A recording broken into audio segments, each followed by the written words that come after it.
Hello, everyone, and welcome inside of Platt Arena. It's Preston Husband, it's Ross Gosnell, and it's another Saturday, a cold Saturday. Going to be a little dangerous out there in a little bit with the freezing rain, but it's a great matchup between the Huntington University Foresters and the Marian Knights. Huntington coming off their biggest win of the year, and they're looking to build on that here today, Ross. Yeah, that was a great buzzer beater win with Gabi Melby last week against 14th ranked St. Francis. Can she do it again here this afternoon? 15th ranked Marian Knights, which they are pretty good under Coach Sunny A. Sunny A has had an incredible career. You take a look at what Coach Anderson has done for the Marian Knights. In her first year, she was 30-5. The year after that, 29-6. Last year, she followed up with 33-2, and they were beating the Elite Eight. This Marian team is a powerhouse. They did lose their best player in Ella Collier, who is one of the best all-time players in the Crossroads League. She's now starting at Purdue and playing big minutes for the Boilermakers. It's just incredible how many good players we see, but we'll talk more about the stars of Marian today. But the stars for Huntington, in games like this, they have to come up big. They have to play well for Huntington to take down a top team like this. I kind of think for Huntington and Coach Darby Maggard herself, they just got to come back with big responses, what they have. So like boxing out, getting those big rebounds, and it's just good shooting overall. That's how they're going to get the job done against 15th ranked Marian. Huntington coming in right now, they are currently technically 5th in the Crossroads League. They just beat Mount Vernon on Wednesday night. It looks like they're 6th if you look at the standings, but they have the tiebreaker because they've beat some teams above Mount Vernon in the conference standings. They would love to fight for that 4th spot, Ross, and host a game in the Crossroads League tournament. It looks like they'd have to get hot to do that for the remainder of the season, but anything's possible, and it seems like they're playing their best basketball right now. I said that's what they kind of have to do, is just have to be hot shooting overall and just get the big girls wide open like Olivia Raby and Addie Shank to get the job done. Huntington's been led by Gabi Melby. You just saw her there on your screen. Liv Raby is having a big year. Bailey Kellum, though, she's been a little quiet throughout Crossroads League play, averaging around 10 points per game in the conference. Last year, she was freshman of the year, averaging over 17 points per game. They've got to get her on track this afternoon. Let's say Bailey Kellum, she's a hot shooter overall in the three-point arc on the left ring, just stuff like that. So Bailey Kellum can just do really well around the three-point arc of what she can contribute to the team. About 1 minute until we tip off here in Platt Arena. They're going to do the starting lineup in the video board, so we'll go ahead and tell you the starting lineups right now for both teams. Abby McNally and Kylie McNally, two twins from Cincinnati, Ohio, getting the start today. Madison Bailey will join them. Taylor Double, a Huntington kid, having a great year. She has jumped up her scoring average by 12 points per game this season so far, and a 1,000-point scorer right down the road at Huntington North High School. She's joined by Olivia Faust. And then for the Foresters, it's the same starting five that we've seen for quite some time now. Bailey Kellum, Kendall Yoakum coming off a career high in her last home game, Annika Nelson, Gabi Melby, and Liv Raby. They're going to have a special moment here on the court, I'm assuming, for Gabi Melby. We'll take a break, let the PA announcer take over, and we will come back for tip-off on FDN Sports.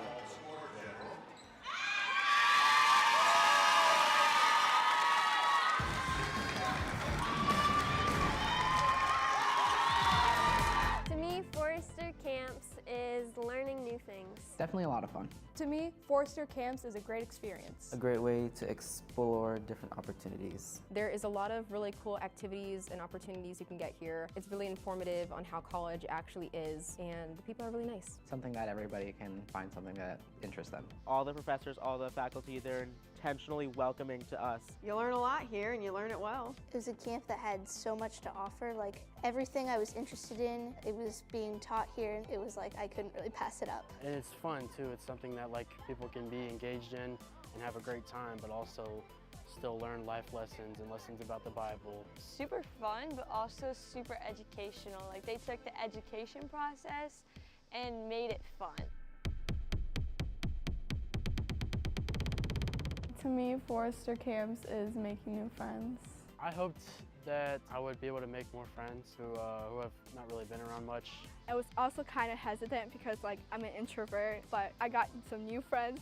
Some of my favorite experiences were just getting out and talking to people with similar interests, you know, people who are passionate with like the same thing that you're passionate with. To me, Forester Camp is fellowship. To me, Forester Camps is getting to be a home away from home, I guess. Great way to experience life here at Huntington University.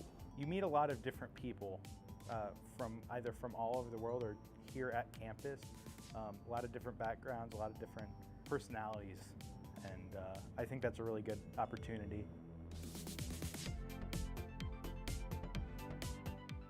To me, Forester Camp is like engaging. To me, Forester Camps is amazing. A great opportunity to learn about what you want to pursue in life. A space to learn new things in a safe environment. Inspiring. A good look in on the real college experience. You don't really have anything to lose by coming to the camp. I think a lot of people are scared to take that risk. I could promise you that you wouldn't be bored or not have a good time here. Something only happens one time in the universe. It never happens exactly the same. So like, you better take your opportunity while you can. To me, Forester Camps is a lot of different opportunities with a little bit of Jesus mixed in.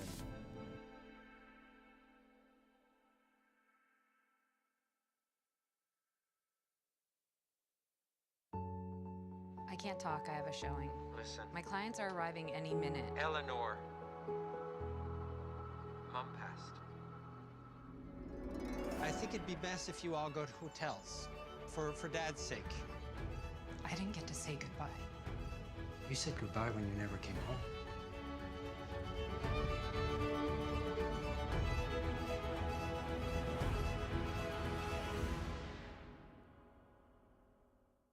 I'm Micah. And I'm Smai. And we filmed a short documentary in South Korea. The documentary was telling the stories of North Korean defectors who escaped into South Korea. We really just wanted to highlight how important unification is for the countries.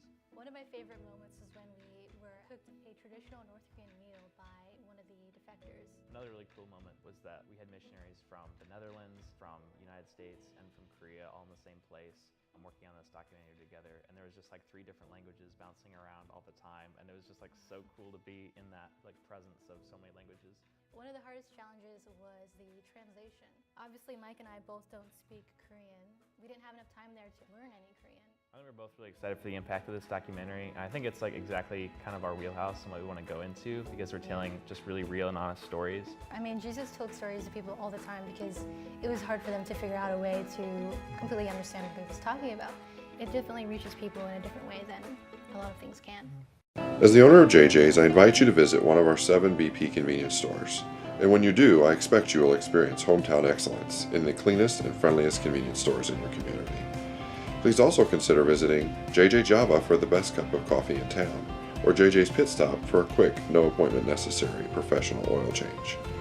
Also, if you ever need a clean and efficient environment in which to do laundry, JJ's Washroom is ready to serve you.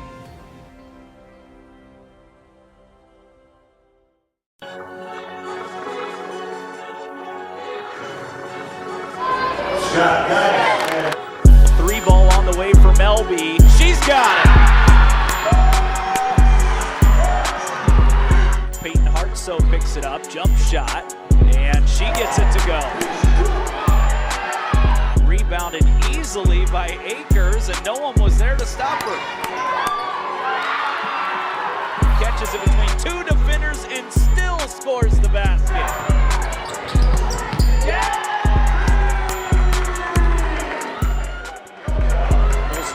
Goes in hard, fouled, and one!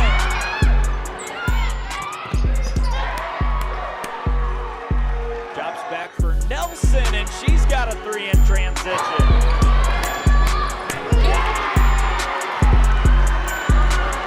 Raby gets the board, throws it up and in.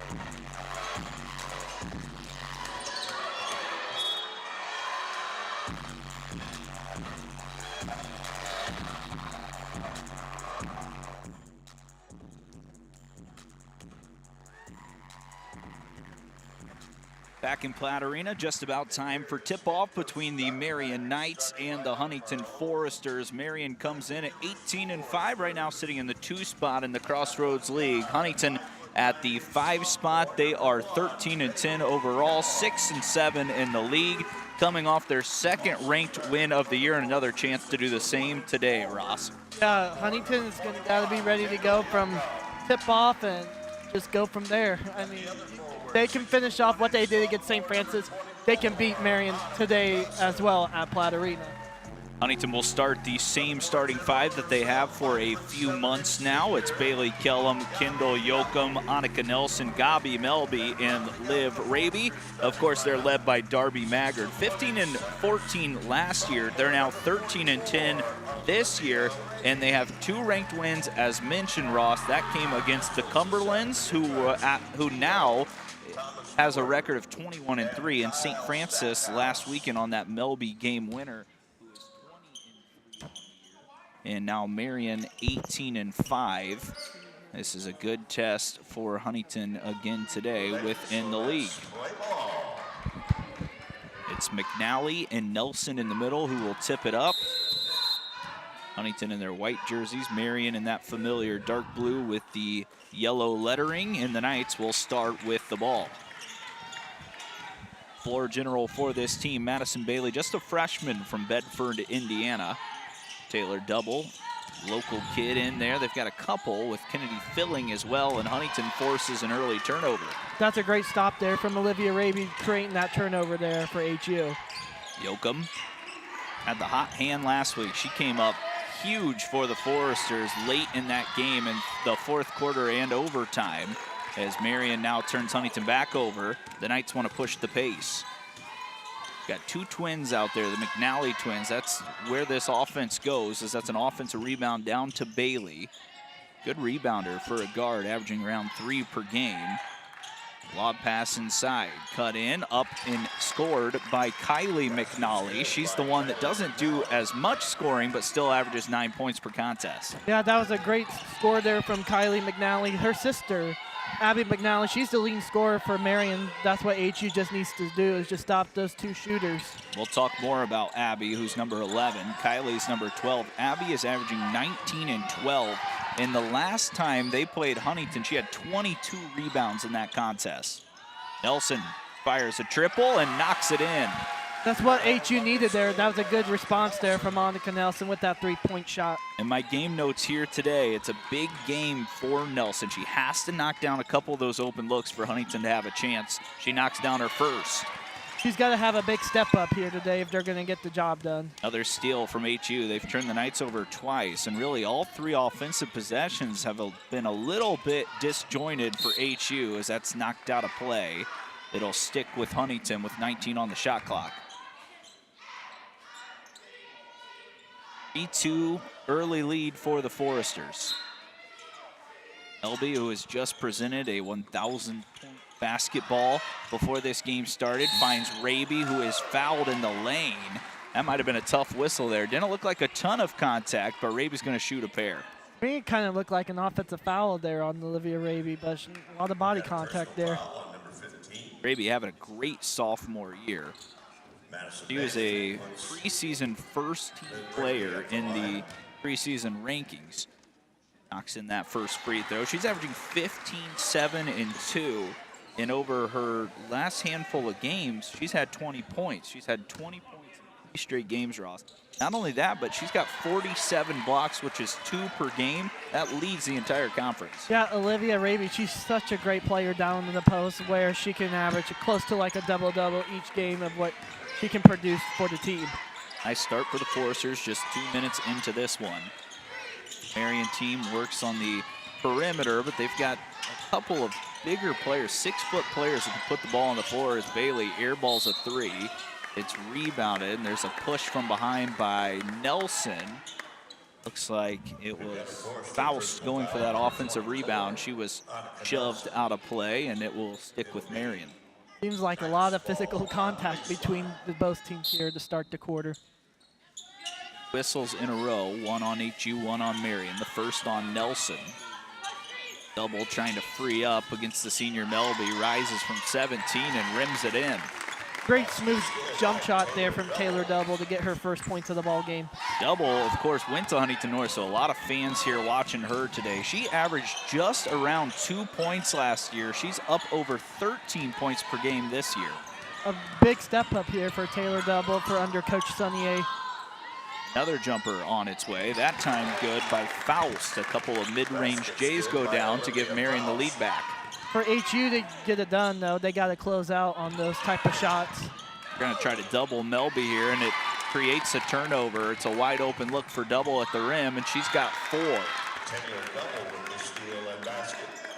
It's what Marian did the last time. They created a lot of pressure, and in that last game they played, these two teams, Kellum only played a handful of minutes because she went out with a leg injury. So hopefully she can stick in there the entire game today. Raby called for a travel. Huntington back-to-back turnovers, and the Knights now applying that pressure. If I'm Coach Darby Magger right now, just handling those double teams of what Coach Sonnier can bring to the table so HU can stop creating those turnovers. Back on the defensive side. Now 8-5 here early. 6:30. We'll work on getting that score bug in for you here in just a moment.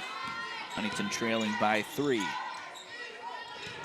Alley, this is Abby, back to the basket, double teamed by Yoakum and Raby, hands it off. Another jumper from Faust is short. Raby with the good hands, able to collect it. That's a big defensive stop there for HU to get a big rebound there from Olivia Raby. Melby, the floor general, cuts through the lane, finds an open Yoakum who tries to tie it, just rims in and out, and it's yanked down by a great rebounder in Kylie McNally. Already got a couple here today, averaging around 4 per game. 3 on the way from Abby. That one nearly went halfway down, and it's collected again by Liv. Huntington going to keep trying to push that pace, Ross, so they don't allow Marian to set up that trap. Melby to Kellum, it's blocked, knocked away. Liv Raby puts it on the floor. Second chance for HU. That double team is giving Huntington all sorts of trouble. I kind of feel like you just mentioned it there, Preston, is that Huntington's just struggling with those double teams that what Marian can bring just to create turnovers off of HU. 11 on the shot clock. Huntington will have to work quick here. Trying to get it to Kellum. This time she's open. This time it's too strong, and it's ripped down by Madison Bailey. Good look for Bailey, just didn't get that first one to go. It was a great look there, but just unfortunately she just missed it. Pass inside, and then another turnover by the Knights. It was a good idea by Kylie McNally. Just a little too wide as she was looking in the corner for an open shooter. And that will lead to Kylie coming out of the game for a second as Kenna Kirby, sophomore from Pittsboro, Indiana, will step in. Kenna last year, 34 games, I should say 34 games as a freshman. She started 1. Last year she dealt with a ton of injuries though and only played 5 games. She's back in the rotation this year. Nelson forces a tough one. It's easily picked up by Abby McNally, and now the Knights a chance to extend on this 3-point lead. I feel like for HU right now, they just need to get good, clean shots to get on the board. Strong move inside, good defense by Kellum, forced that miss. Up ahead, Yoakum, sort of a slow left-handed pass by Kellum was nearly cut off. Nelson will fire a second 3. This one's off the mark and ripped down immediately into the game by Kenna Kirby.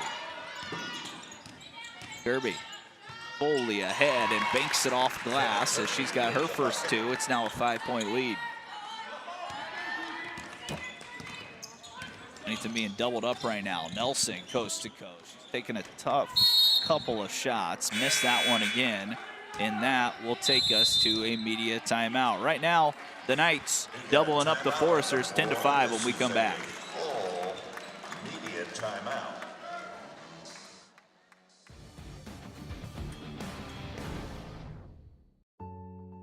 I can't talk, I have a showing. Listen. My clients are arriving any minute. Eleanor. Mom passed. I think it'd be best if you all go to hotels, for Dad's sake. I didn't get to say goodbye. You said goodbye when you never came home.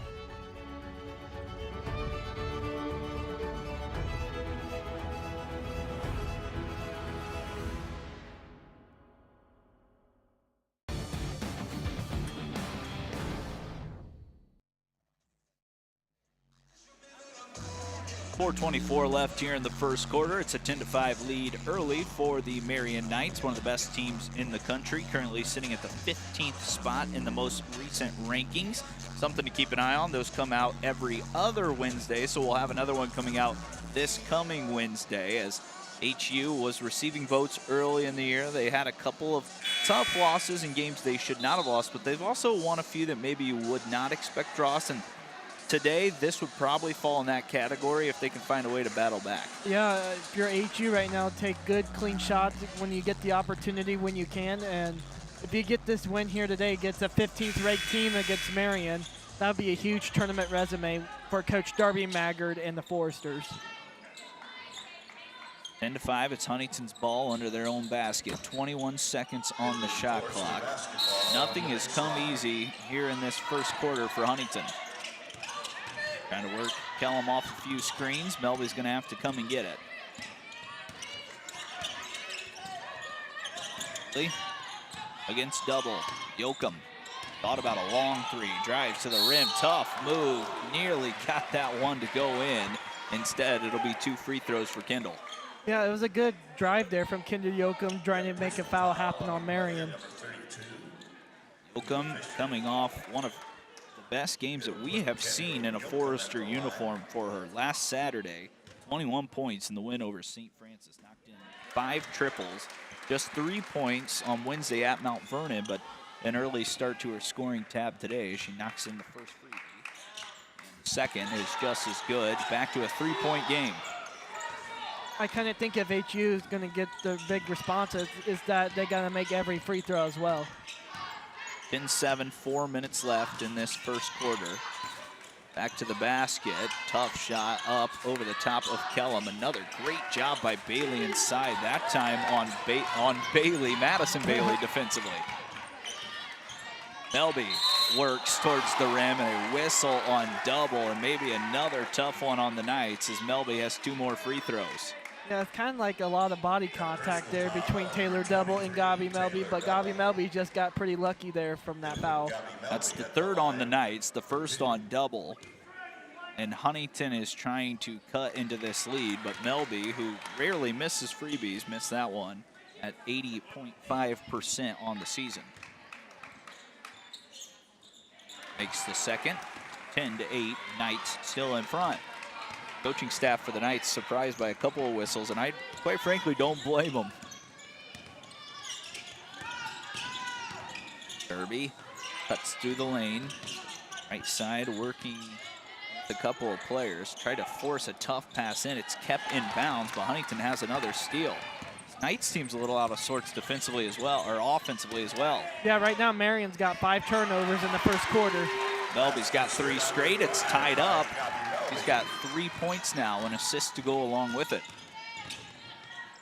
Head down, drive, up and in. It's a 3-point opportunity for Madison Bailey, and right now she is attacking Bailey Kellum off the dribble. I feel like that's what she's been good at from Madison Bailey. She brings a lot of driving in and just makes a lot of body contact with her defenders.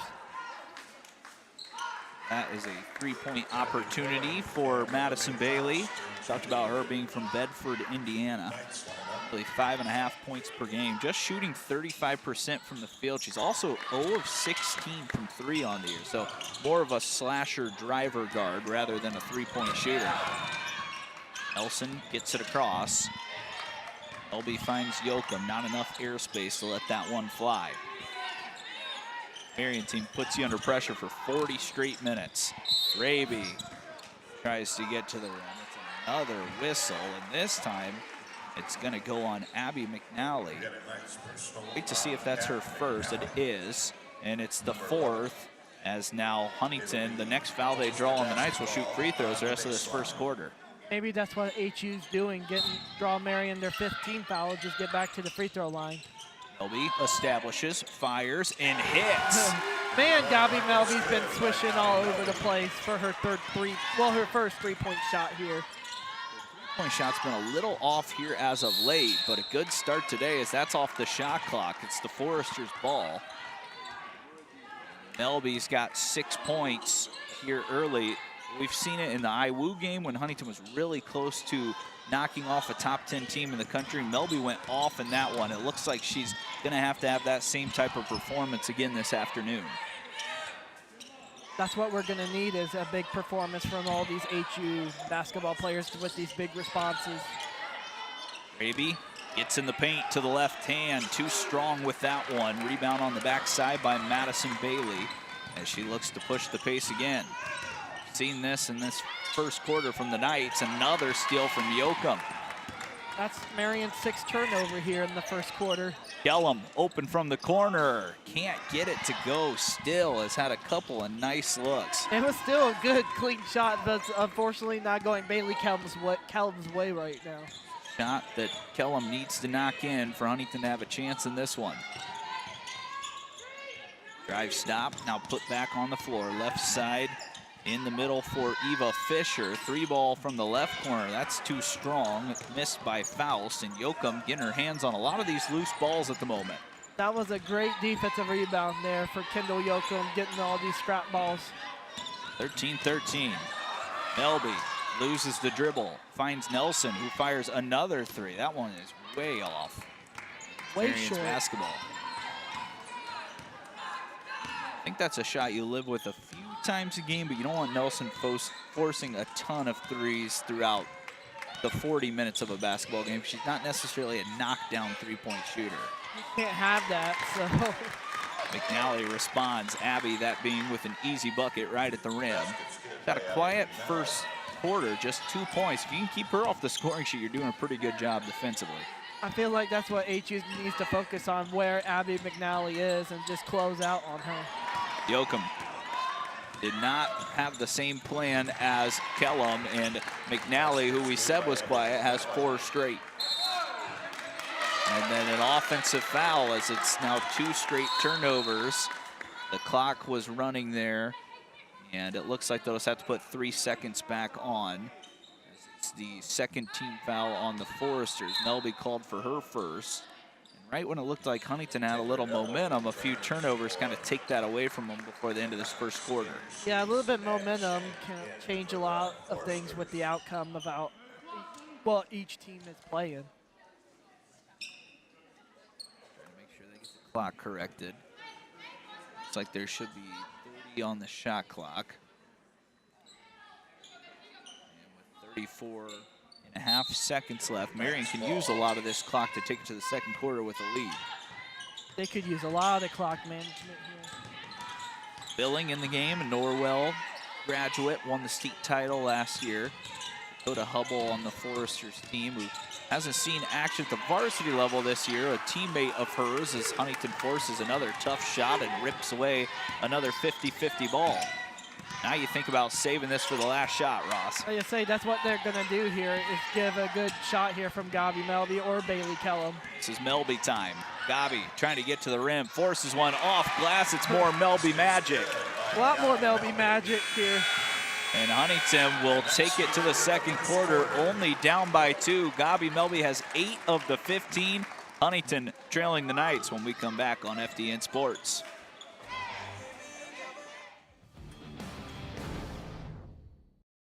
This is how we like to do it.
Back inside Platt Arena for the start of the second quarter. Ross, you take a look at some of the stats there in that first 10 minutes of action. The Knights shoot 8 of 17, 47% from the field. They turned it over 5 times. But Huntington, in a game against a top 15 team in the country, they only shot 4 of 14 from the field. They're still within 2 to start this second period. Right now, Marian's just overall the better shooting team right now. Like you said, Preston, they're 8 of 17 with a very good high field goal percentage of 47. That's pretty good if you're Coach Sonny A here in the first quarter. Madison Bailey still applying pressure to Melby. Addie Shank is in the game. She ended that first quarter. Here's that pressure. Sheets, the freshman, has to come and get it. First time we've seen Kendra this afternoon. She ended that first quarter as well on the hardwood. Shank, another freshman out there. It's a tough game for freshmen to play in, and a whistle called as Addie Shank is whistled for the moving screen. That was a bad illegal screen there on Addie Shank, but she didn't have her feet set to have that screen happen.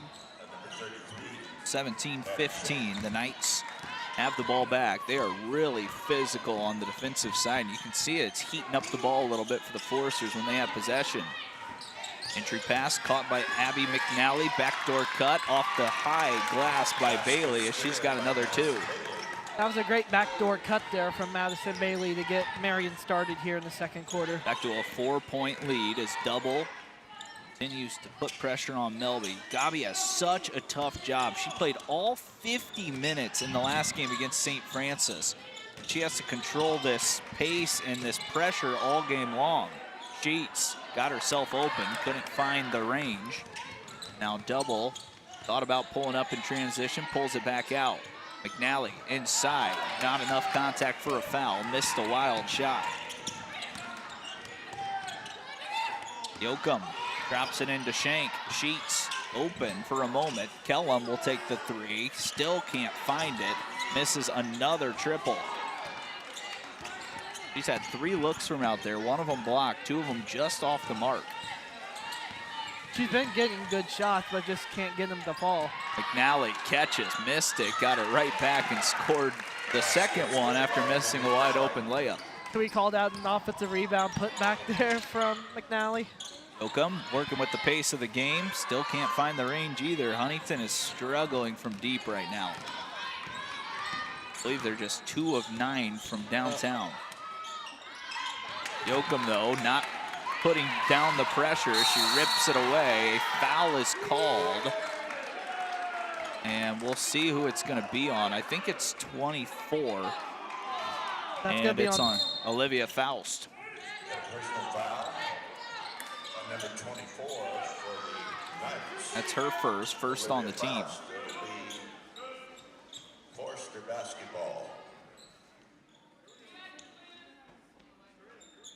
7:55 left in this first half. The Knights have expanded their 2-point lead as Melby breaks the press. Again, Kellum open, finally gets one to go. Finally a big response there from Bailey Kellum hitting that 3-point shot here to get HU's first 3 of the quarter. An interesting defensive decision there. They let Melby get fully ahead of the defense, kind of made it a 3-on-2 situation in the front court. And Kellum, when she has space, usually connects. Forced shot up by Double. Kellum now has a rebound. Up ahead, looking for Raby, and it was tipped by Liv. That's out of play, and that's one of those turnovers you'd love to have back. Maybe slow it down, make sure you get a better shot. Yeah, if you created a turnover here, I would have just, like you said, it's just slow the tempo down just a little bit, just get a clean ball possession back going. Following the entry of Annika Nelson. Annika Nelson comes back in. Yoakum will take a break. Now it's Kenna Kirby who's taking care of the basketball. Sophomore guard, talked about how she's a redshirt sophomore. She had one of her best games of the year the last time against Huntington, 16 points, 6 rebounds. Another new guard in the game, that is Zoe Wheeler from Indianapolis, Indiana. Not had a ton of opportunity, but does get some time off the bench. High shot off the glass, that time by Kylie, it's no good. Huntington again running. It's a game you just have to be so conditioned to play in. Kellum's got another turnover. That's her second or third of the afternoon, but maybe forced another one on the other side. I was just seeing that play there. Zoe Wheeler, she should have been ready for that basketball there to score, but she just wasn't ready for it. Game's been a little sloppy at times for both teams. A ton of turnovers already in this first half. Going to see that with a fast-paced game and pressure being put on by the Knights. Melby again splits it, and it's another touch foul. This time on Wheeler, who we were just talking about. Going to be the second on the Knights, just one on Huntington. It's like a game, even as a broadcaster and a fan, you kind of have to sit back and take a deep breath because it's so back and forth. Kind of feel like that the same way. Is just getting a lot of debrief from just having fouls from each team. 21 on the shot clock as the ball is in the front court. Huntington will work as Nelson passes it in. Raby's been quiet here today, playing really good basketball. She's got two good bigs downtown with the McNally twins. Liv finds Nelson. She'll keep firing triples. Still off as Sheets is fouled inside, and Kenna Kirby had a hold of the jersey. That was a great box out there for Kendra Sheets, just causing a foul on Kirby. It's now 3 fouls on the Knights as Kirby picks up her first. 6:21 left. If Huntington can continue to draw fouls on the Knights, they'll shoot free throws for a long time to end this first half. Maybe that's what they're looking for, is just causing them to have their team fouls go up. LB whistled for a travel as her feet shifted before she drove. Again, Huntington has a chance to tie or get within one, but turn it back over to the Knights.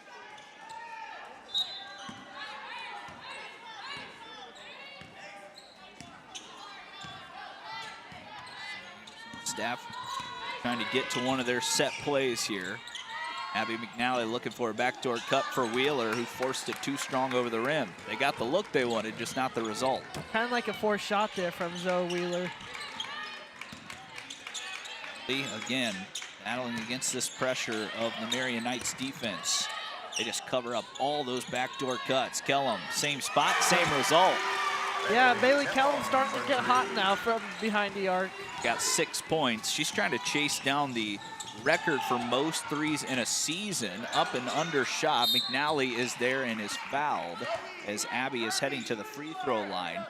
On the year now, Bailey Kellum has 76 made threes. Last year as a freshman, she had 85. The school record for a season, Ross, is 90. So she's got a chance to chase that down.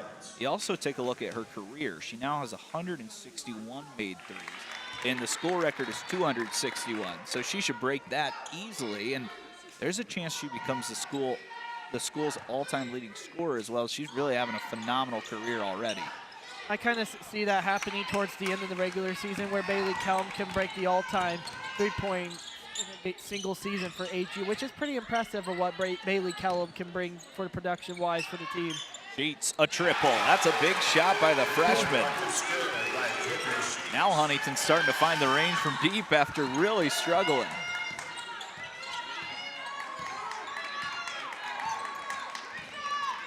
.508 left in this first half. We're getting close to the next media timeout. Fall-away jumper from Wheeler. That one is knocked in, and a nice shot by the freshman from Indy. That was a big response there from Zoe Wheeler to tie this ball game back up again. 24-24. Melby puts it on the floor, gets to the rim, and somehow the circus shot goes down.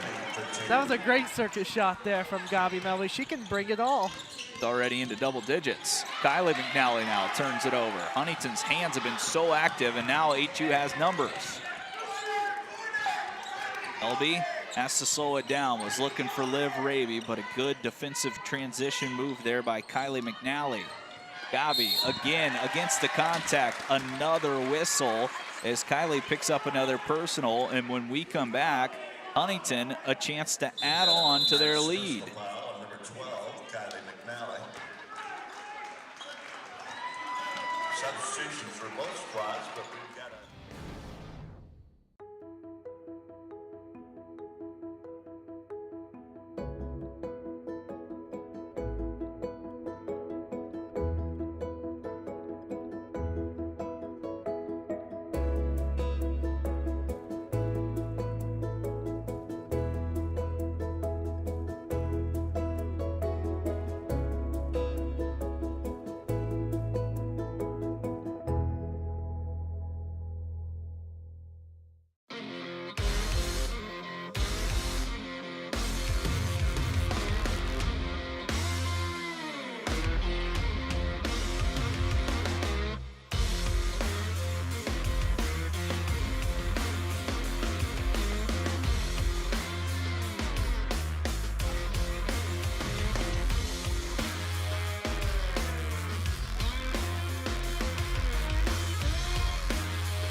Huntington in front, 26-24 in Platt Arena. They are doing a great job getting fouls called on the Marian Knights. And of course, the three-pointer has either loved or hated the Foresters here this season. They kind of live or die by it, Ross. And right here in the second quarter, they're living by it.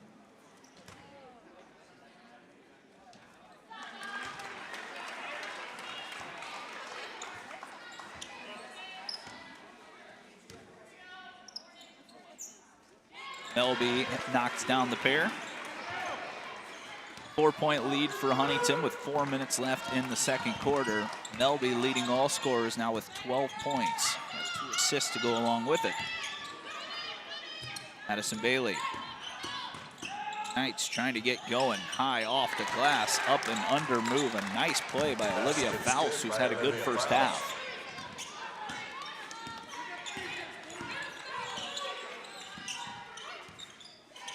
Lee Nelson, Raby, Yoakum, and Sheets. Kellum takes a break. Raby with a good catch, had it knocked away on the backside, and that is a tough whistle as Kenna Kirby looked like she had the entire basketball.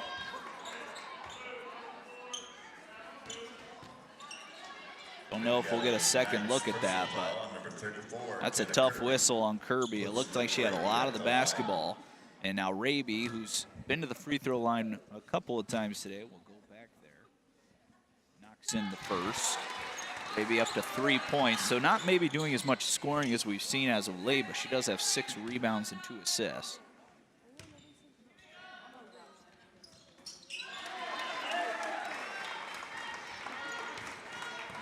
Huntington back up 4. Great first half between 2 really solid teams. Huntington now has fallen back into his zone. We saw this work pretty well against St. Francis, not so much against Mount Vernon on Wednesday night, and it doesn't work on the first possession as Kenna Kirby's wide open and knocks it in. Kirby just a 24% three-point shooter, but she found herself open in front of the Huntington bench, connects on her first. Huntington will shoot free throws the rest of the way in this first half. Melby trying to create again. She finds Sheets. She's got 1 triple. That one was way short. Yoakum got to it, but couldn't get it back in play. Feels a lot shortness there from Kendra Sheets there. Great try and save there by Kendall Yoakum. Just couldn't happen.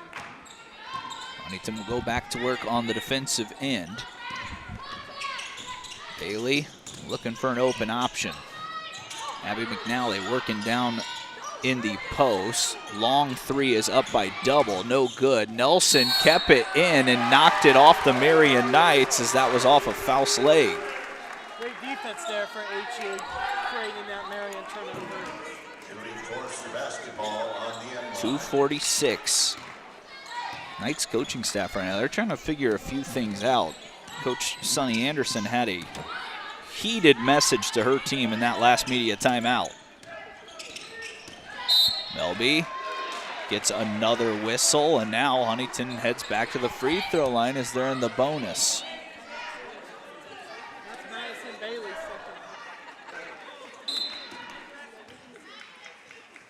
second. So Melby gets another foul called on Madison Bailey. She's got 2 fouls. Melby's working at the free throw line again.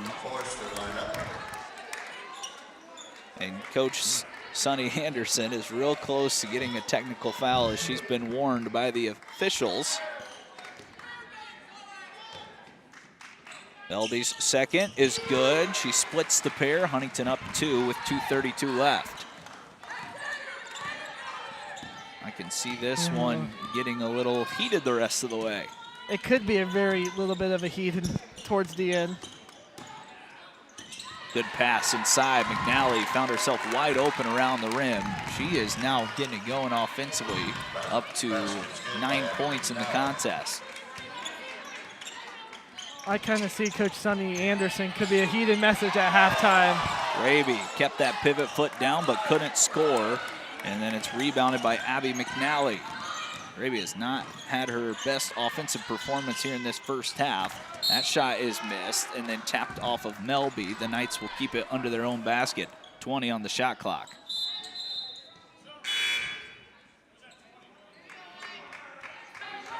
Kennedy filling into the We'll put an extra second on the shot clock as Bailey will sit with the 2 fouls. Filling back in. Kind of like a discussion between the officials here with the clock management. Trying to make sure that shot hit the rim, which it looks like it did. So it should just be 20 on the shot clock. And that is what they have decided. Double gets it into Filling. McNally posting hard against Raby. Now she's got it. Left side open is Filling for 3, and another triple goes down for the Knights.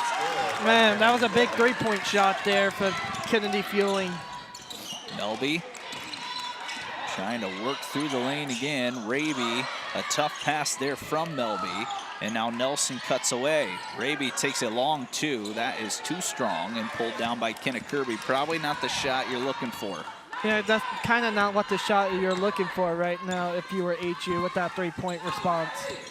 34-31. Huntington needs to put together a few stops here. Try to grab a hold of this game before the halftime break. Kirby behind the back from 15 feet, left it short, but right there to score it is Olivia Faust, who seems to be in the right place at the right time most of the time. That was a great layup there from Olivia Faust to get Marian up by 5 here. 36-31. Kellum, 2 triples in this first half. Melby again looking inside for Raby. Nelson trying to cut to the rim, a wild shot and another foul as Nelson again will head to the free throw line. Huntington's lived there here in this first half. Yeah, that's where basically HU has been living here in the first half, is from the free throw line, which is pretty good if you're HU creating those fouls. So Nelson to the charity stripe, 3 points here today. Not shot it real well. Right now from the field, just 1 of 6. Now misses a free throw. Nelson on the year from the charity stripe, 75%.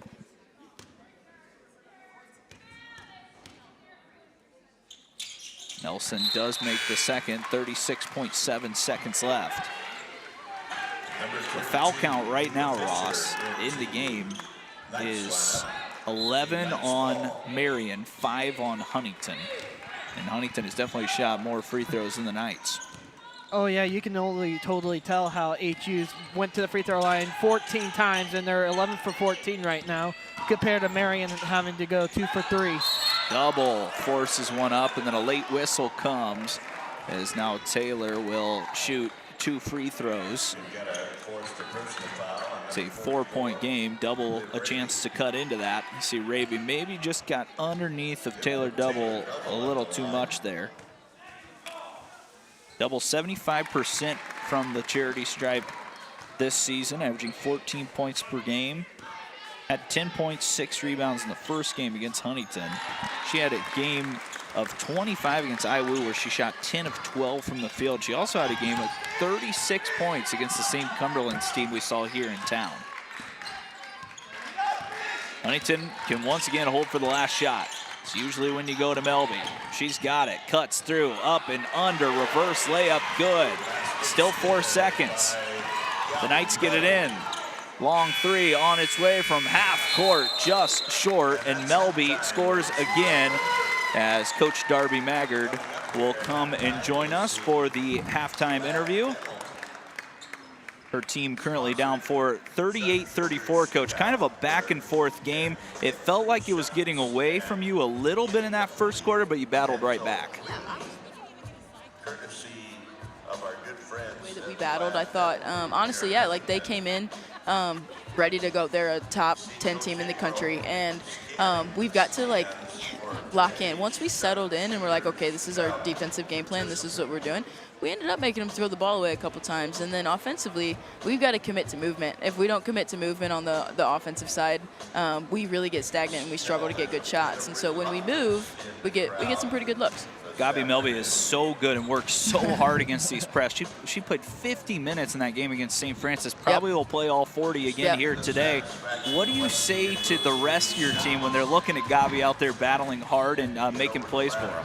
Yeah, I think that, that speaks to her leadership. She's always led from just like how hard she works, and her work ethic is one of the best I've ever seen. And so I think it pushes her teammates to just continue to work hard and continue to move for her to get open shots. And obviously she's a big part of what we do, and she does a really good job of finding her teammates. So I'm really proud of her. All right, Coach, thanks for joining us. Thank we'll see you afterwards. It's 38-34. When we come back on FDN Sports, it'll be about an 8-10 minute break, and then we'll see you for the second half.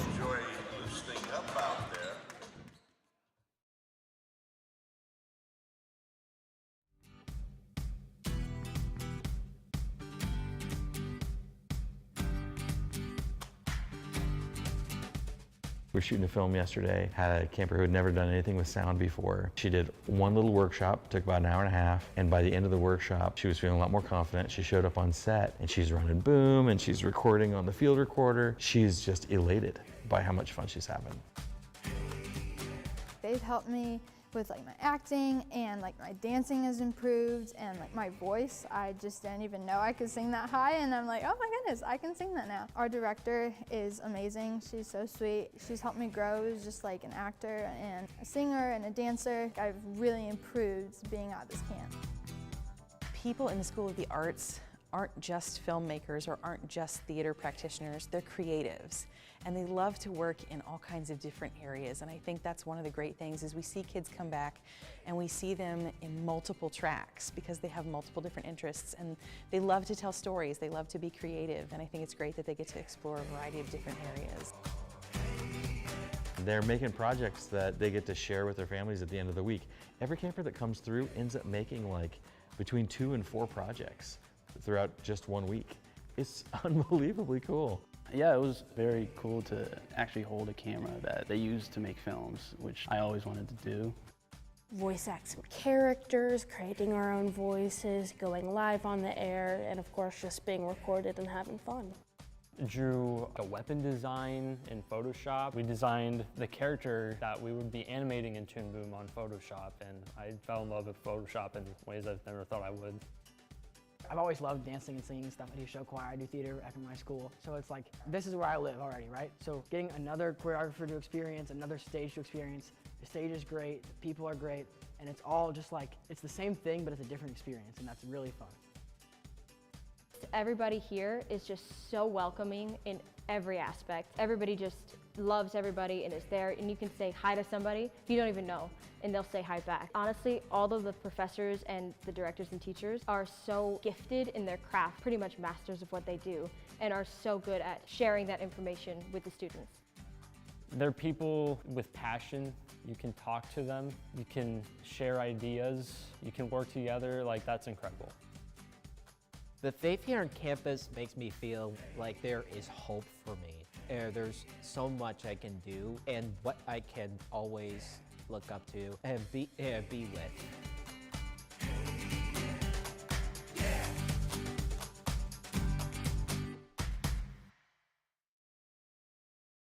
My name is Mark, and I love to play the drums.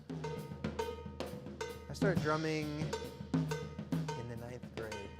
That's when I actually had a drum set. I actually started playing in my mind when I was about 5 years old. My older brother was a drummer, and he was my idol. Now for me, fortunately, the church has been a place where I could play the drums, and so I always had an outlet, even every single week, where I could be playing the drums, and so I could kind of fit it into the rest of my life with getting married, having kids, having a job. I would say that being made in the image of God means that God as creator has wired creativity into all of us. And so for me, playing the drums is my avenue for how I can express that creative aspect of being made in the image of God. And I love to do it.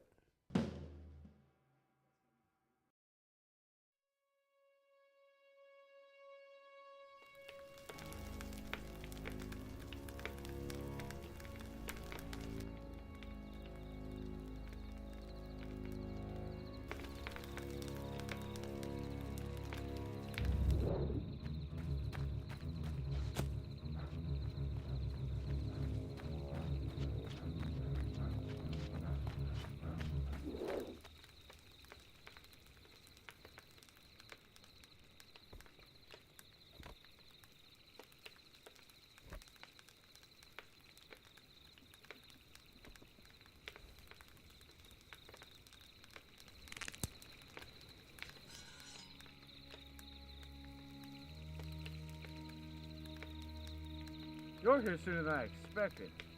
What you took from me was unforgivable, but you made it so easy. You'll pay for what you did.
That's it, boys. Neither of you get it. Besides, no sugar before bed.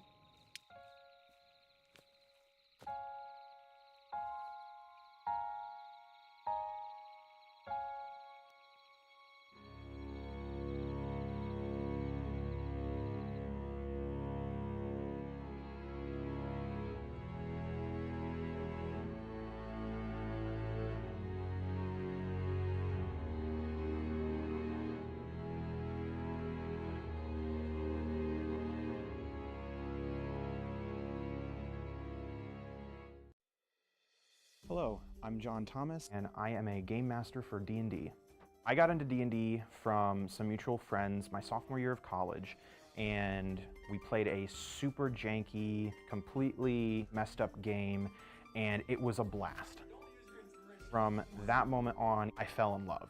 For a while though, I didn't have anybody to play with, so I was like, what do I do? I looked online, I started listening to podcasts. As fun as listening to those podcasts were, I really wanted to play, but I had nobody to play with. I thought to myself, why don't I just see if anybody I know would want to play? And that's when I asked these guys back here if they wanted to play D&D with me and let me be their game master, and now we've been playing for almost a year and a half. As much as it is about playing the game and having fun playing the game, more than anything, it's about getting together and maintaining that friendship and just connecting, catching up on life, talking through things that we're going through. A great way to have a good time with your friends. Hi, my name is Hudson Winters, and I have the strongest PC on campus. I'm a visual effects major, and this PC basically allows me to do a lot of the things I want to do. It's probably about $5,000 worth of computer hardware. A lot of it kind of just goes together like Legos. It manages to work. That's usually the case. I encountered a lot of tech problems, both hardware and software related, the result of this guy, which is an SSD. It was faulty, caused Windows to not load correctly, and it caused everything else to stop working. Eventually, I did get it to work, and that was very relieving. I was glad I ended up persisting through it. I would say that this computer was worth it, both money-wise and problem-wise. It'll blow your socks off. I'm glad she's working now, because you know what they say, happy wife, happy life. I love you, babe.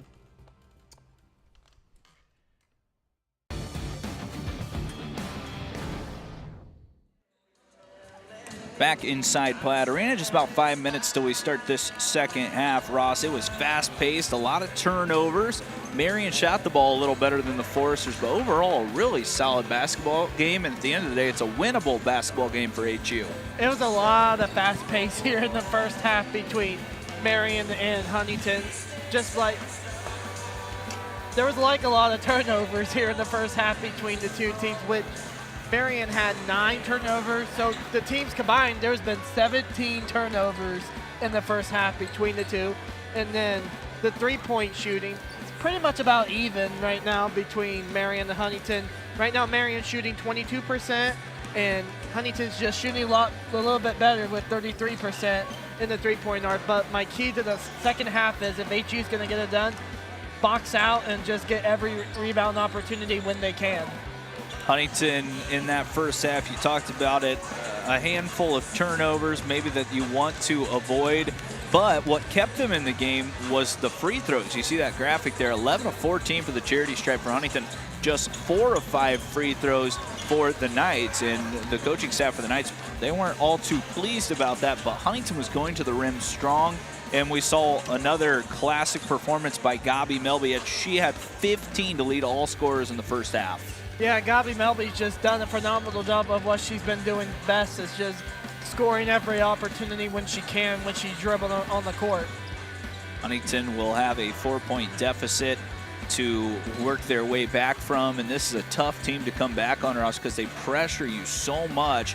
And then if you don't get into your offense, I should say, you look up at the shot clock, you're already down to 15, 20 seconds. You kind of got to get to work then, and that's what's so good about Gabi, but someone else has to step up as well. Kellum had 6 in the first half on just 2 of 6. Nelson was just 1 of 6 from the field and had 4. Liv Raby had 4 and 6, but Liv didn't make a field goal in that first half. Sheets knocked into triple, and Yoakum had 2. So someone else has to be that next best option and come away with a few big shots down the stretch. That's going to be Gabi Melby, Kendall Yoakum, and Bailey Kellum to get the responses that HU needs here to start the second half. On the other side, Abby McNally, no surprise. She's leading the way for the Knights in scoring and rebounding. 9 points, 6 rebounds, 2 assists for her. Taylor Double, the Huntington kid, had 6 points, a rebound, and 1 assist. Olivia Faust, she had 6 and 3. Madison Bailey, just the point guard, not a real big player, had 5 points, 6 rebounds, 0 assists. Kenna Kirby added 5. Kennedy Filling added 3.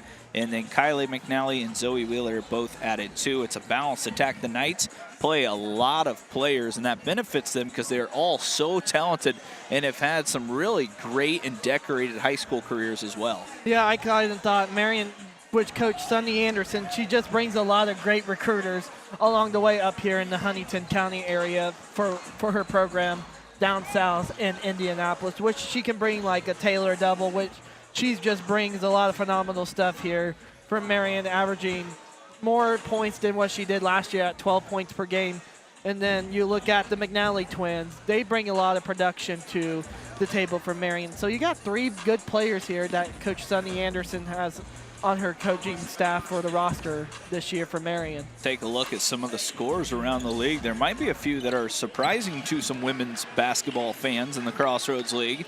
Bethel beating Mount Vernon. That's not necessarily the most interesting one. Spring Arbor beating Taylor, but St. Francis beating Indiana Wesleyan 31-24 at the start of the third. IWU is undefeated in the conference and on the entire season, so that's quite surprising to see them up 7. And St. Francis is the team that Huntington just beat here at home, so it shows you anything can happen on any night in this league, and there's another prime example of that. Hey, it's almost March Madness time, so anything could happen, especially here in the Crossroads League. A lot of upsets can happen. Just about ready to start this third quarter. It should be Huntington's basketball with 38-34 on the scoreboard. The Knights in front. Huntington controlled the game for a little bit in stretches over the second period, but overall, they just kind of lost that momentum and lost out a little bit towards the end of that first half. And I misspoke. It's actually going to be the Knights basketball as they'll be heading from our right to left, on your screen, left to right. Should still be a great second half, though, Ross. And Huntington, like I said, most importantly, just right in the middle of this game with another good team. Should be a great second half to this finish here between 2 very good teams. The Knights start with the ball. Melby guarding Double. It's a wide open 3 to start the second half. It's rimmed in and out, and Raby pulls it down. It was a good look for Faust, but couldn't collect it. Yoakum wants to work back in transition. Couldn't get that one to drop. Coach Maggard wanted a foul. She didn't think that maybe Yoakum had a chance to land. Faust will take her second shot in a row, and that time she rattles it in. That's a great start there for her number 24, Olivia Faust, to start the second half for Marian. Like to do this each broadcast. Tell us where you're watching from today, whether you're a Knights fan, a Huntington fan, or just a basketball fan. Ross and I and the FDN Sports crew would love to say hello as Nelson is blocked, and then it's off of Annika, as that time it was Kylie McNally there to stop the score. It's the right call as well. It was the right call there because it just touched Annika Nelson's hands there out of bounds. Once again, if you just want to leave a comment on the YouTube page, we'd love to say hello. Hope you're enjoying our broadcast here today. Preston Husband, play-by-play announcer here. I'm the only one that's not a student here at Huntington University, so it's a very young crew learning a lot of great experience and bringing you guys a great view from your couch during some nasty weather as a foul is called. And I believe it's on Yoakum. It is, and it's going to be 2 free throws for the Knights. Got a personal foul of number 21. We didn't see a whole lot of Kylie doing much offensively in that first half, but she's right back to work here as she knocks in that free throw. It's kind of a quiet first half for this McNally. Just those 2 points, now up to 3. She averages right around 10 per game. It's just such a bonus to have twins commit and be this successful at the college level. That's why they're called the Twin Turbos, for the reason they can play like twins out there on the court. Raby back to the basket, tried swinging it over, it's stolen away. And the Knights now a chance to add on. They're already at their largest lead of the game. Kylie, again, way too strong. Abby over the back, able to catch it, and then fouled by Raby. And now a couple of whistles against Huntington has the Knights working from the free throw line. That's 2 quick fouls here for HU, which that's not going to happen if you're going to be doing that here in the second half. So now Abby McNally gets a turn from the charity stripe. 72% on the year, rips the first one through. She's the first Knight into double digits. Both teams only have one team right now in double digits. McNally, Abby for the Knights, and then Huntington has Melby as it's nearly another turnover. That was a great defensive pressure there from HU, just couldn't get the turnover there. Annika Nelson going to come out. Addie Shank will come in. Nelson has had a little bit of a tough afternoon. Struggling to shoot it. Nearly turned it over there, but Huntington still has the basketball as Melby will control against the pace. Liv Raby, quiet so far, is yet to knock in a field goal. Melby from 10, left it way short, and it's pulled down on the bottom of the basket by Faust. Way short there from Gabi Melby. Again, another tough drive by Madison Bailey. She has really worked well against Kellum today. I'd say Madison Bailey's just been driving all over on Bailey Kellum here in this game. 45-34. Liv gets good positioning this time. Finally has her first field goal.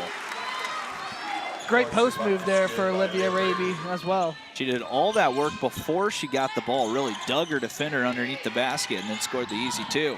Again, Bailey, and this time Raby going to be called for a foul, as that's 3 on Huntington already in the third quarter. And that's going to be 3 on Raby here. Personal foul on number 44, Liv Raby. It's really the only trouble for Huntington as far as foul trouble goes. Bailey at the line. So at the end of the day, the whistle's starting to even out a little bit as that first free throw is up and in by Bailey. It's now 10 free throw attempts for Marian. 9 team fouls on Huntington, 11 on the Knights. You have to be even if you're the official calling both ways. Raby again gets that deep positioning. Same shot, that time too strong. And Kylie McNally there to clean it up. She'll push it across the timeline. This one could start getting away from Huntington a little bit. They need a few stops. Double. Showing off the handles. Melby staying with her. Still, Taylor hits from about 18 feet. Such a smooth jump shot there from Taylor Double. It's not a shot you see so much in the modern basketball era as that mid-range jumper. We see it with Lane Sparks a lot, but it's just not a shot that you see a whole lot. And I tell you what, Taylor Double and the rest of the Knights, they do it quite often. They do it well. It's just not very common in the women's basketball industry, but like you said, you just see it very more common towards the men's basketball side of things with the NBA. But you kind of see it a little bit more heading towards the direction in the WNBA as well. Huntington still with the basketballs. That was tipped out of play by Taylor Double. Just 10 on the shot clock for Melby to work. Gabi, couple of defenders around her. It's a loose ball. It's a jump ball, and it's going to stick with the Foresters, but they're only going to have 4 on the shot clock. It's going to be a quick jump shot here for HU if they just get off with the shot clock. The Glenn family watching in Huntington Beach today. Probably a little nicer there than Huntington, Indiana, getting some freezing rain. It might be a tricky drive home for these Knights. Going to get a little icy on the roadways. Melby, so good in these late clock scenarios. Gets all the way to the rim, fouled, and a chance from the free throw line coming for Gabi, as there's just something about her internal clock. She knows when she needs to go, and then most of the time she finds a way to score it. I'd say she knows where she needs to go with Gabi Melby just getting off before the shot clock ended. Melby knocks in the first. She has missed a couple of free throws here today. Overall, still a really good game for her. She's 5 of 6 from the field, so she's actually missed more free throws than field goals. And she missed another one there. She's up to 17 points. Still 12-point advantage for the Marian Knights. And they're going to take a look after this game. If IWU falls, they still have a chance to win the league, only with their 2 losses in conference play, as that one is up and in from Faust, who's having a great second half. It's been a great second half for her. Melby working again with the handles. Shank yet to score. Yoakum has been cold so far, and that continues as it's ripped away again, falls right into the hands of Abby McNally. She's approaching a double-double, and now a timeout comes from Sunny Anderson, and that should take us to our media timeout as well. It's a 14-point lead. It's the Knights basketball when we come back. Yeah, 30 seconds. To me, Forester Camps is definitely a lot of fun. Fantastic. Telling. Something that everybody can find something that interests them. A space to learn new things in a safe environment. To me, Forester Camps is getting to be a home away from home, I guess. You learn a lot here and you learn it well. I plan on being an author once I'm done with college, so this seemed like a really fun opportunity for me. It was just glad to meet new people in general and just kind of enjoy the workshop and just take away what I can from it and make myself a better writer. That whole thing about how to write for musicals, I never even thought of that before, but that was awesome.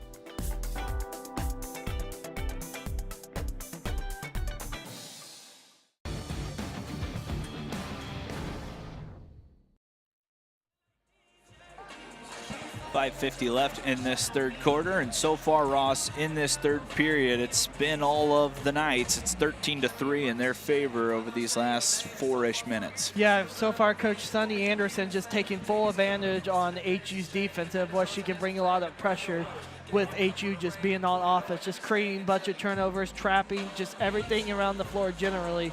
Coach Sunny Anderson has done so far for Marian.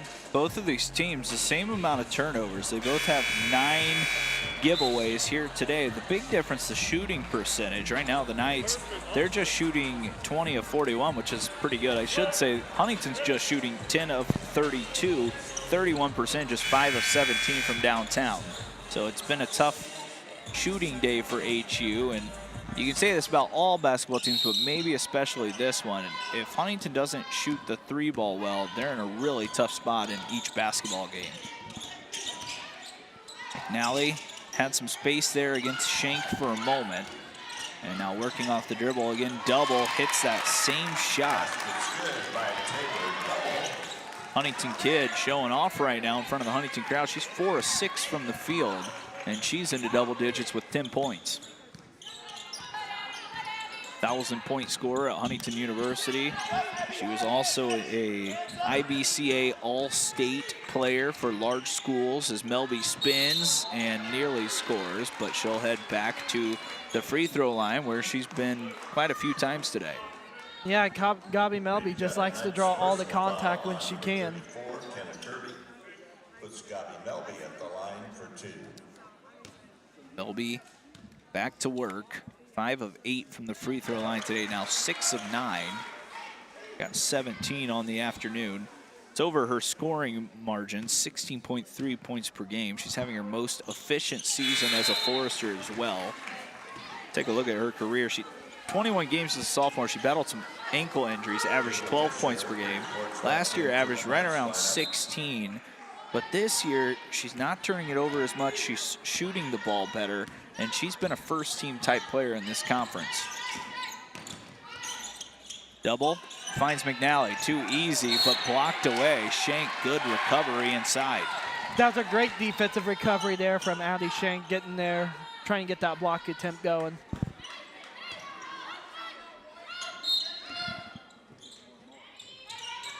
McNally to McNally. It was Abby to Kylie, and it looks like Yoakum maybe got 2 hands in the back there. And once again, we'll go to our media timeout with the spacer timeout coming in. So with 4:59 left in the third, we'll be back here in a minute or two.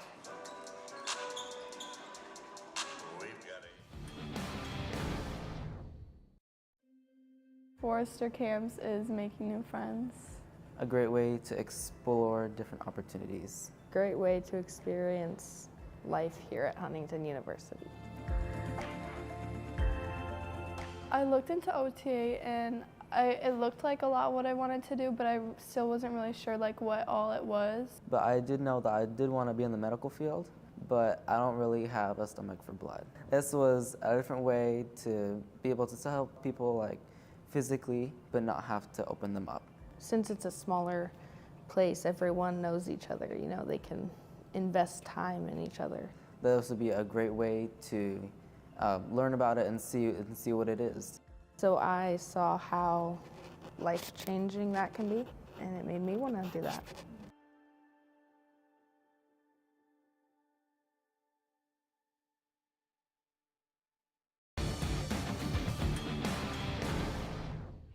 Back in Platt Arena, 53-39, 5 minutes left in the third quarter. We've got the men's game coming up next after this one, Ross. That should be a good one. Huntington's looking for some revenge against a Knights team who maybe unexpectedly beat them the first time around. And of course, you've got Pat Knight, Corey Alford. Those two names awfully familiar in the state of Indiana, as we'll talk more about that in the men's game. But right now, it's the Marian Knights who have extended this lead in this third quarter like good teams do. For Coach Sonnier, just making those good adjustments after the first half, just keeping things rolling here for Marian. Good pass. McNally with a nice catch and floats it right over the top of the rim and in. It's now a 16-point lead. That matches the largest of the day for the Knights. Huntington's going to have to start finding some ways to score and get stops, put them together. Shank, good footwork, too strong again with the left. That defense forced the miss, and that was McNally again inside battling. It was a great post move for Addie Shank, but she just couldn't finish. Abby McNally working against the freshman, turns to her right, gets the roll again. He's starting to get it going now, up to 15 points, 8 rebounds, and 2 assists for Abby McNally. Elby had an opening. Yoakum takes a deep triple. Shank fought for it. McNally with her 9th board. Gonna get a double-double out of her. Faust hits another. She's had a huge third quarter, and now a 20-point lead as this one has gotten away from the Foresters here with 3 minutes left in the third period. Shank, good fake, floats it up and in. It looked like she may have took one extra step, but she has her first 2 points. That's a great post move there for Abby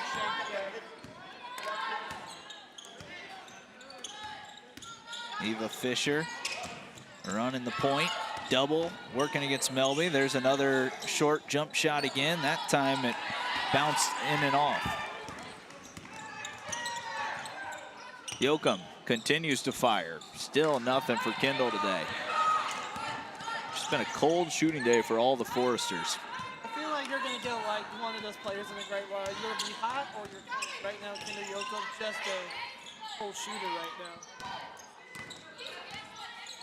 Kylie McNally working against Yoakum, who's got a few fouls. Kylie couldn't get it to go. Shank, strong rebound.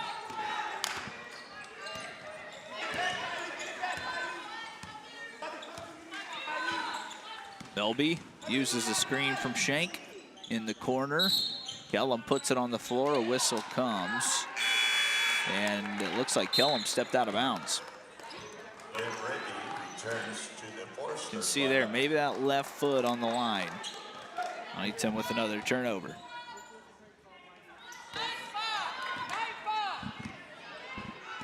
.230 remaining in the third period. Melby's really been the only offense for HU today. The next leading scorer is Raby and Kellum with 6. Good hands as Raby rips it away. It's a jump ball. And unfortunately for HU, it's going to stick with Marian. Possession out of That bounds was great defense. to the Forster. Raby, but just couldn't get the jump to go the other direction. Now Huntington again battling on defense against this top 15 Knights team. Nally bounces it back to the inbounder, which was Eva Fisher. And now up top, Kylie to Abby. McNally to McNally. They're looking for it again, and this time Abby is fouled. And if it's on Liv Raby, that's 4, and that's exactly who it's on. Got a Forster personal foul, number 44. So Liv will have to check out. Shank back in. The Forster's lineup. Abby McNally at the Kennedy line Filling for the Knights. comes back in as well as Olivia Faust will step out. Faust has a big third quarter going, 13 points on the afternoon. Only averaging about 8 points per contest, but she's well over that average today.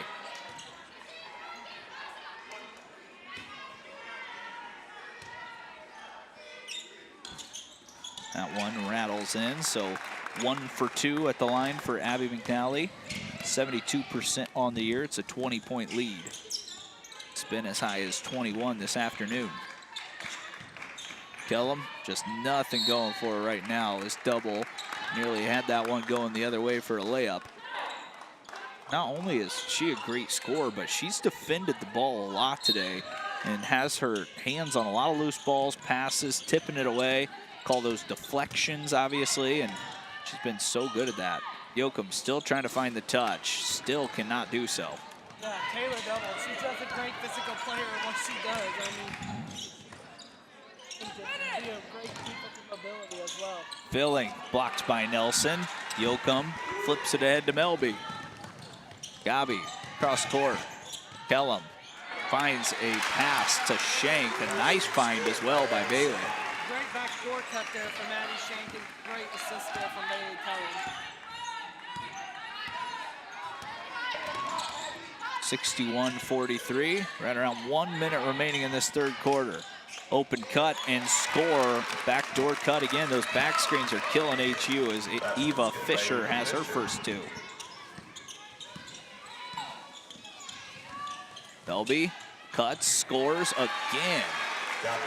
So good around the rim, just a crafty veteran who knows how to score in between those taller defenders. 63-45, just about set for our fourth quarter here as the Marian Knights, who on the season right now, 11-2 in the Crossroads League, 18-5 overall, are looking to move to 10 games over 500 within the league. Double, 15-footer, rolls it in. Gets by Taylor double. 20-point lead. Huntington again can hold for the last shot, try to cut into this lead just a little bit. They'll need a magical fourth quarter to come away with a win here today. Melby has 2 buckets at the end of a quarter already, and Huntington not on the same page there as Yoakum threw it to the wrong spot or Kellum went to the wrong spot. A lot of miscommunication there. Number 2, Kendra Sheets into the Forster lineup. Sheets gonna check in, Yoakum coming back out. Tough day shooting for Kendall this afternoon. As now Marian will try to get the last look, and they do. There's no bucket as there was contact at the rim. Fisher couldn't get it to go, and it's a 20-point lead as we head into the fourth quarter. The Knights right now in charge.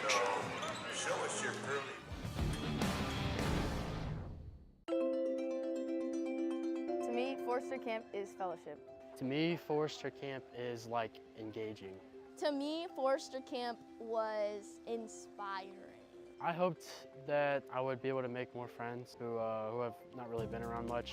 How I would describe this camp is pretty chill and like fun. And it's fun too. It's something that like people can be engaged in and have a great time, but also still learn life lessons and lessons about the Bible, kind of see the world from a different perspective. Fun every single day, and you meet a lot of new people. It's pretty judgment-free because everyone's all in the same boat. You don't really have anything to lose by coming to the camp. I think a lot of people are scared to take that risk. I could promise you that you wouldn't be bored or not have a good time here. Something only happens one time in the universe. It never happens exactly the same. So like, you better take your opportunity while you can.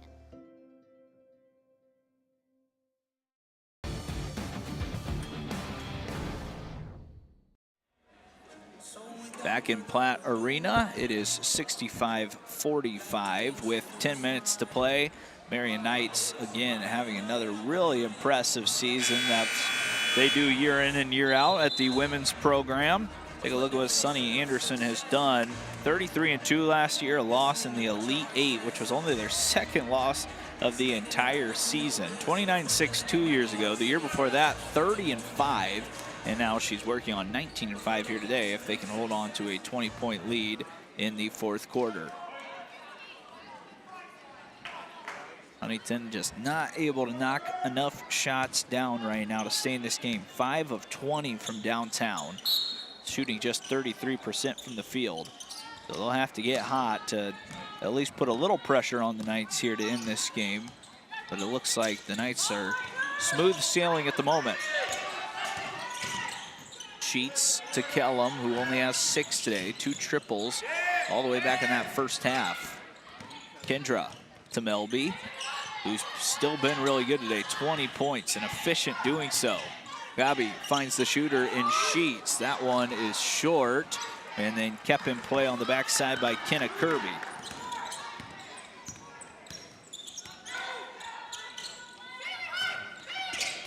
Double. Nice pass. Not only has she shot it well, she's passed it well a few times, and then it was missed right at the rim by Abby McNally. You rarely ever see that.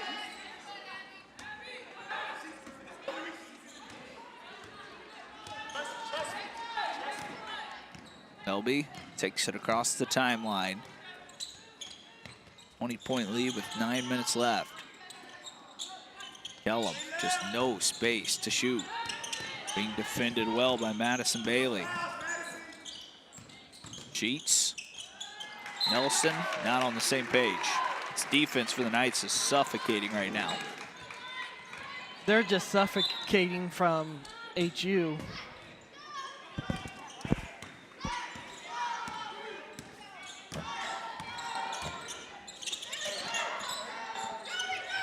Knights trying to extend on this 20-point lead.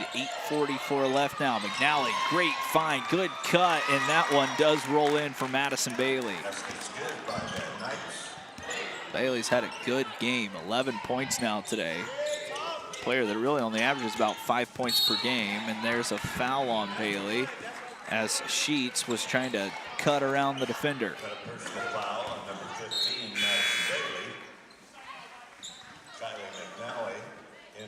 22-point lead as Madison Bailey's going to have to take a seat with the 4 fouls. 8:26 left in the game. That one stolen away. Kirby, again, another easy layup miss. It's a couple for the Knights. They could be up 25 or 30 if they knocked in a few of these easy ones here in this fourth quarter. Yeah, it's just HU just needs to capitalize from them. Melby fought for an extra possession. Sheets won it. Excuse me, Shank won it. And now Nelson takes a tough floater. Again, Annika just not having much success offensively here today. Shank got the offensive rebound and was fouled on her way back to the rim.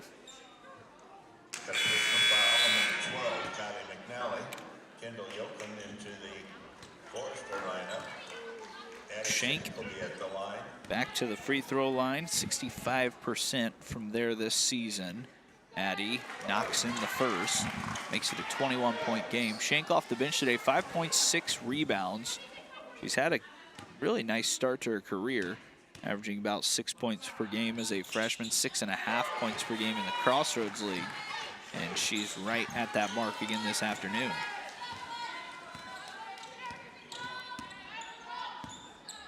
Lots of work for Huntington to do.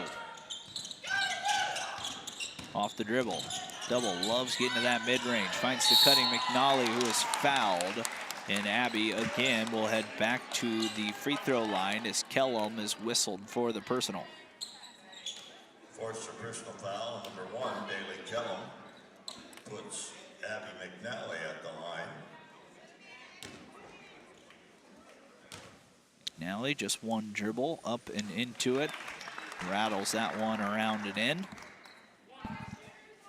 Junior averaging 19.2 points per game. She was on the all-freshman team a couple of years ago when she averaged 11.5 points. She's the all-time leading scorer at Coleraine High School and rebounder. 1,400 points, over 1,000 rebounds. She was also a second-team All-American last year, so she's a really great player here in her third season as Kellum gets the foul called on Kirby. Got a nice personal foul. And Huntington will retain possession. It'll be forced to basketball in the front court.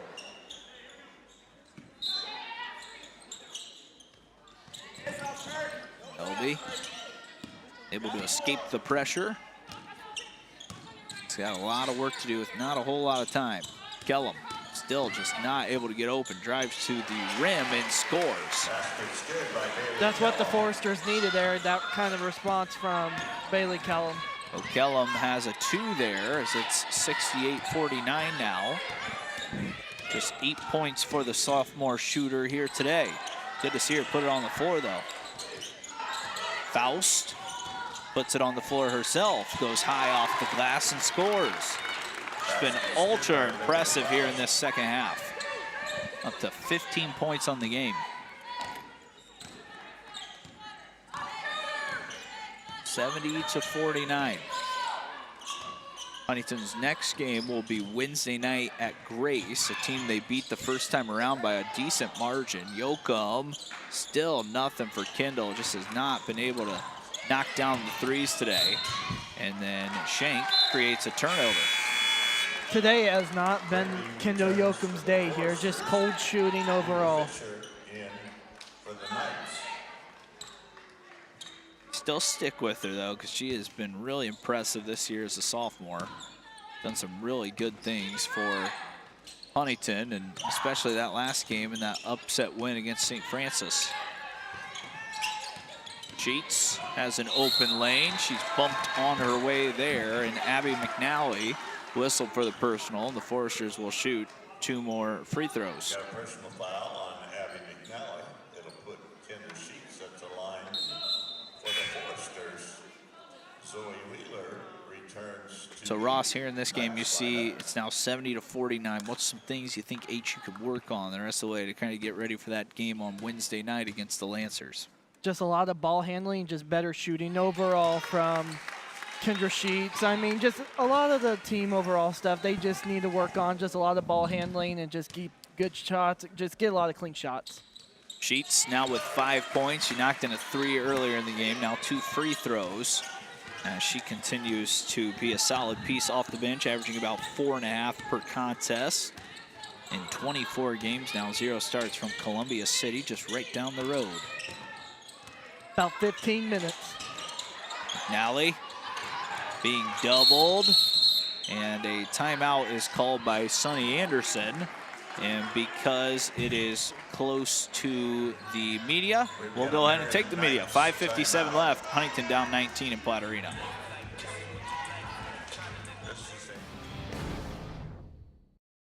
This is how we like to do it.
Back inside Platt Arena with just 5:57 remaining. The Huntington Foresters going to take a tough loss here today, it looks like, against a really good Marian Knights team. It's been a good game overall, but Huntington just didn't make enough shots to end this game, and that's really been the difference. Yeah, it's just been a big difference. So Marian's just been shooting very well, so 50% overall compared to Huntington's 32%. So it was just a good team overall win for Marian here this afternoon. Sheets fights for the loose ball and collects it right around half court. And now Melby will come and control the offense. Raby, quiet afternoon for her as Melby finds Liv, shoots a long jumper, rattles in and then out, nearly back in, but it's cleared by Abby McNally, who now has 11 rebounds. She's approaching her average both for points and rebounds today.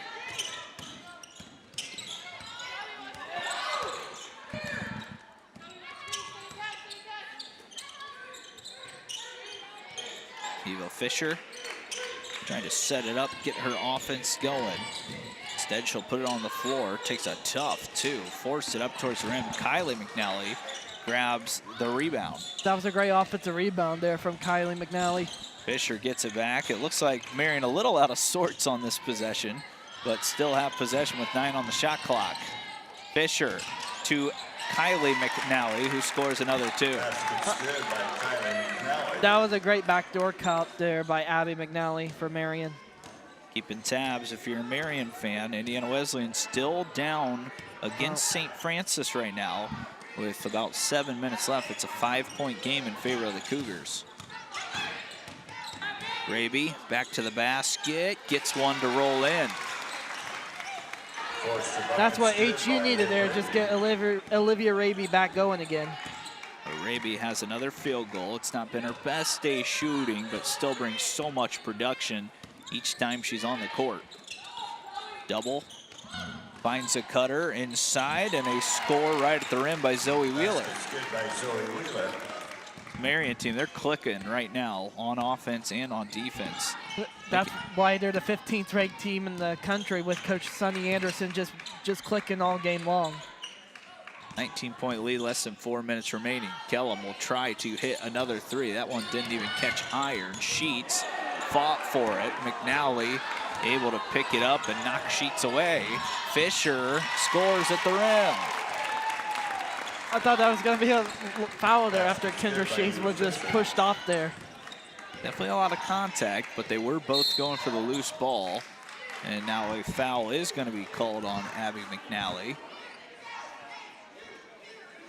And that is going to be a holding foul as Raby will head to the free throw line. Raby will shoot more free throws. Abby McNally called for her 4th. Lineup.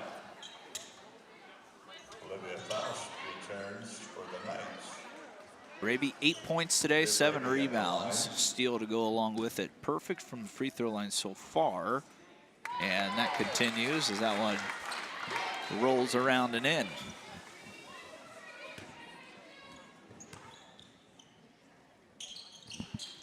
And Raby stays perfect as that's now 7 of 7 from the line. I guess if you're a Knights fan, you can look at it 2 ways. If St. Francis wins, they stay within a game of you in the conference. If IU loses, then you're just 1 game behind first place. So you can look at it either way. It's probably a good result for them no matter who wins that one. A lot of things for grabs here as we wind down the stretch here in the Crossroads League. McNally again inside. That time Kylie missed another easy one at the rim. Gets it right back. Scores on the 2nd try. Plus also what's helping Marian getting those second chance scoring opportunities as well. Another foul on Marian. Huntington has shot a lot of free throws today. 13 turnovers for HU, and Huntington now shooting their 25th and 26th free throw of the afternoon with 3 minutes left. Seeing Laura Valiente come in for the first time here today.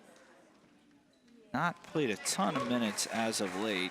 Kind of been out of the rotation a little bit. She checks in. See if she can collect some stats late in this one. Raby again stays perfect at the free throw line.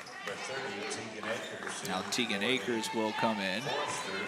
Bailey Kellum is going to come out. So on the floor for HU, it's Sheets, Akers, Shank, Valiente, and Raby, and a couple of changes as well for Marian as they put a new player in the game. It's Emily Grimm in for the first time from Centerville, Ohio. She gets it right away and scores. First thing they do, she just get her scoring right off the bench, get her going. 6'2" freshman, played in 22 games so far off the bench. Had as many as 12 points against Grace, but only 3 minutes the last time these two teams played. Now she's got another loose ball. Good pass inside, Faust got too far under the rim, and then it's knocked out of play by HU. It'll stick with the Knights. A couple more subs coming in. Ruby Bolin gonna check in for Liv Raby, and then Lauren Merritt checking in for Addie Shank. Is now Coach Darby Maggart gonna see what she's got with some of these young players. This is gonna be the bright future for the program after some of these seniors graduate. On the baseline.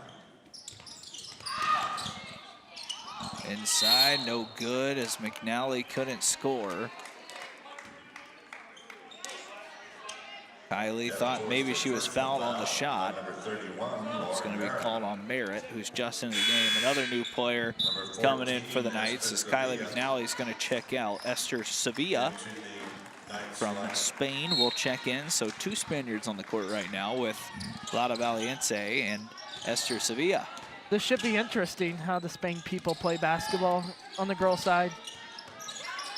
Zoe Wheeler finds Sevilla. It's dropped inside Grimm, who gets too far under the basket. It's tipped away off of HU with 1:51 left. Now both teams really emptying the bench as Kenna Gray, senior from New Carlisle, Ohio, checks in as well. Seems like both coaches trying to see what they can bring to the table for a couple seasons down the road. Quick shot is up, and a foul is called as Grimm, who's been in for a minute and a half, has a chance to collect her 3rd and 4th point already. Number 30, Tegan Akers, puts Emily Grimm at the line. Grimm, southpaw, rattles that one in and out. Just 53% from the line so far this season. We'll get one more opportunity. Second one, no good. As Grimm, the 6'2" freshman, could not quite collect. Sheets puts it on the floor, floats it up. Another whistle comes in. And with 1:39 left, Sheets will shoot more free throws. If you're waiting around for the men's game, it's about 2:40 here in Huntington, Indiana. Imagine they'll put 20 minutes on the clock once this one is over. So you're looking at probably a 3:05, 3:10 tip. As Sheets stays perfect from the stripe. 6 points for the freshman. Very early start to the men's game usually. Sheets makes 2 more free throws. 1:40 left. Now last week with the double overtime game between Huntington and St. Francis, the men's game didn't start till 4 o'clock. Good move by Wheeler, and the bench loves that as the freshman from Indianapolis gets a score. Bolin floats up a tough left-handed shot, and I'm not sure how that one went in. Type of circus shot, I guess, from Ruby Bolin. I've seen a couple of those from now Melby and Bolin in this game. I guess maybe 2 seniors think alike, I guess. Only 2 seniors on the roster as Gray threw it away. Akers, who went to high school in Indianapolis, Hamilton Southeastern, playing against, I'm assuming, some players she's familiar with at the high school level. And Lauren Merritt is fouled on the offensive rebound, so now she has a chance for free throws. Personal foul on number 33, Emily Grimm, puts Lauren Merritt at the Could line. be wrong, Ross, but I don't think Lauren Merritt has scored any points yet at the varsity level. Actually, she has. Did 2 she? points, few points against Great Lakes Christian. That one is rattled in, so she does have a few points. Now she has another with a free throw.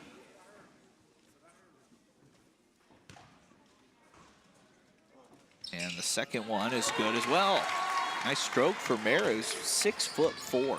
Yeah, from Mechanical, but also a shout out to that team making the sectional championship.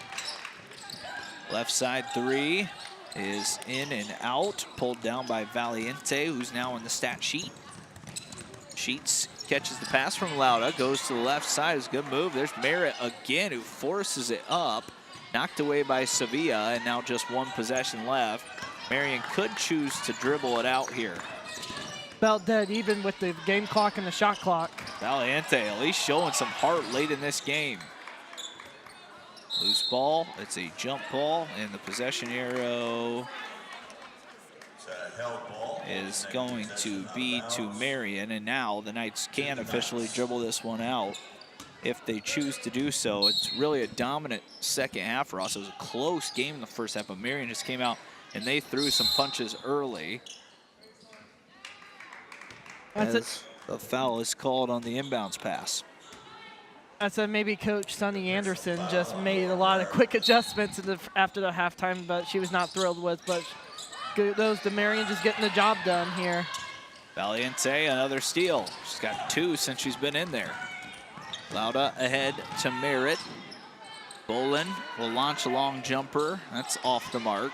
Tegan Akers forces one up. No good from Tegan. Now 2 on the clock.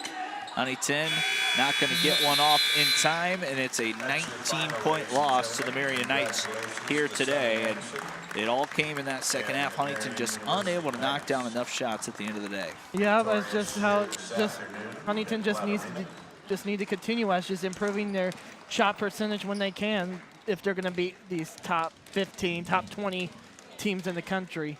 So now Coach Darby Maggard goes through the handshake line. We will have her joining us for a post-game interview here in just a little bit, as Gabi Melby gets some congratulations from the staff of the Marian Knights. Every time you see Gabi walk through a line, the other team really respects what she does as a player and how solid she is. Even if maybe her team didn't have the best day, you know Melby's going to bring it. You know, that's what every Crossroads League team looks at, is how Gabi Melby plays the game and how much she contributes to the game of basketball as well. So we will await Darby Maggard to come over following the loss here today. They will now prep for the Grace Lancers, a team that they've beat once this season. And for Huntington, you want to try to stick right within that 5 spot rather than the 6, because you'd prefer to probably play a team like Spring Arbor compared to a team like Marian or St. Francis in that postseason play. Yeah, it just keeps very competitive between everybody in the Crossroads League and what they can all bring to the table, which everything can happen in the Crossroads League where Huntington plays or where Marian plays. The top team is in the top seed in the Crossroads League. We're going to actually go ahead and probably can that interview. It looks like Coach Darby Maggard is going to head back to the locker room. We'll talk to her at the next home game. But for now, 25 minutes till the men's game tips. So if you want to sit around and wait, we've got some more high-level basketball on FDN Sports when we come back. We'll see you in about 20 minutes.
Catch and fire.